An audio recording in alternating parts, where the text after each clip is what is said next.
Thank you, Stephen. To you, Bernard, the questions. Your organization recently released a document, The Era of Fighting Terror with Terror, part of which argued against the use of force or against the use of extrajudicial killings and of arbitrary, what were viewed as kidnappings or disappearances. On the other hand, however, we have seen from the annual crime report coming in from the police 2014 that there has been a decrease in the overall numbers of crimes, suggesting that in fact the police are doing a job that is necessary and are doing it the best way that they can. Your reaction to the very practical difficulties that have been elucidated by OCPD Kattam, versus the desires of human rights commissions and other organizations to create what may be seen by some as a utopia that has no bearing in the country today, in the circumstances in which we live. Thank you very much. I will come back to the question, but first of all, let me react to OCPD Kattam's sentiments. I do concur with him that there is need for us to do civic education to the Kenyans, especially on policing. Having said that, there are a number of things we need to think about. For instance, looking at the police training curriculum itself, which we really endeavored and ensured that we delivered a curriculum that was going to reshape the way we prepare our policemen and women for the service. Look at the duration now, vis-a-vis what that curriculum is supposed to deliver. Those are the gaps.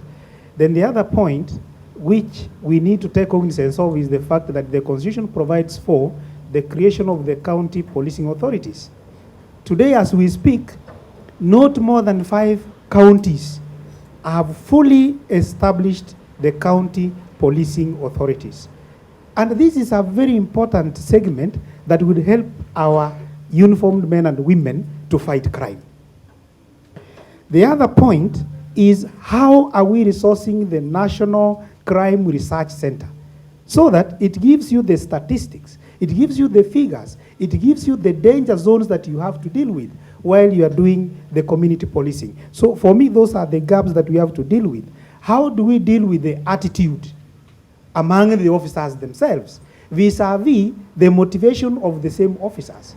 Actually, I remember in the 2003-2004, the Kenya National Commission on Human Rights raised an alarm about the working conditions of the police, the housing of the police.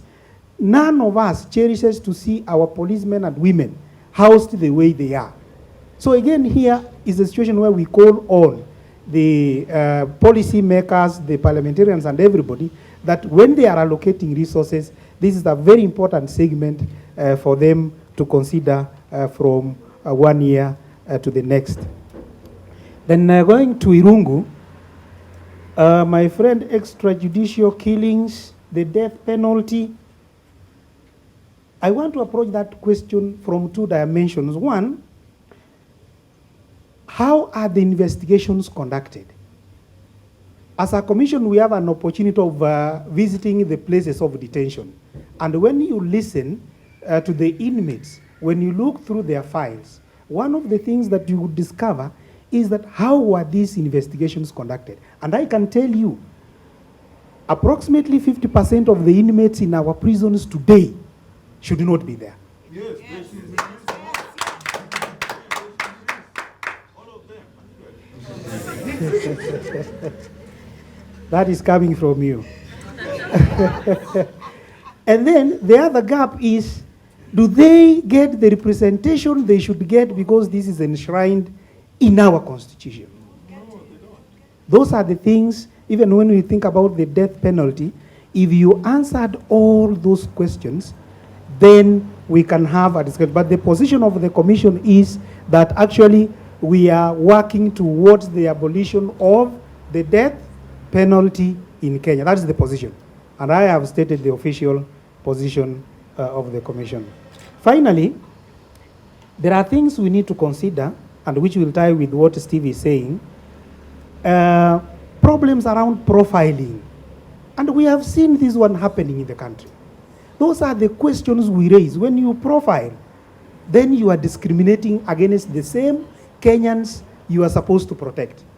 And I don't have to give the examples because most recently you saw some of those examples. So what are the alternatives that the police should use to ensure that we avoid this profile? And let me tell you, it culminates into the danger of certain communities feeling excluded.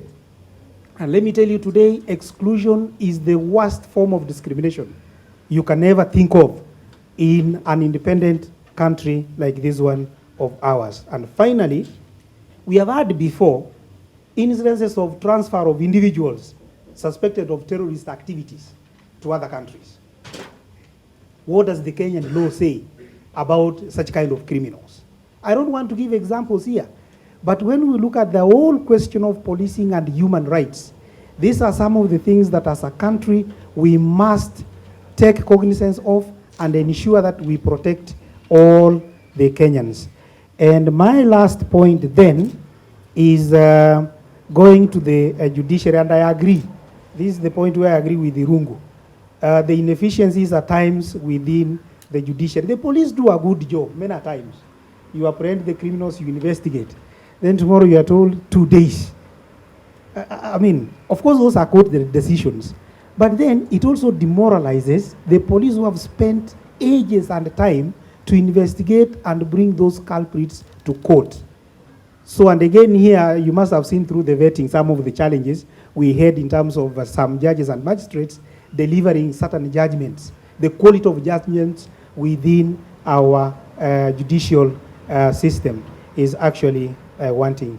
I would like to stop there, and probably if there is any other, the other point is disobeying of court orders. Bwana Irungu, you have seen this in the country many times, yeah? And this is very, very much worrying. And finally, we have the Witness Protection Agency. And even some of those people we believe are in danger, are we providing that protection as it is enshrined within our Constitution and the Constitutive Act of the Witness Protection Agency? Those are my submissions for now.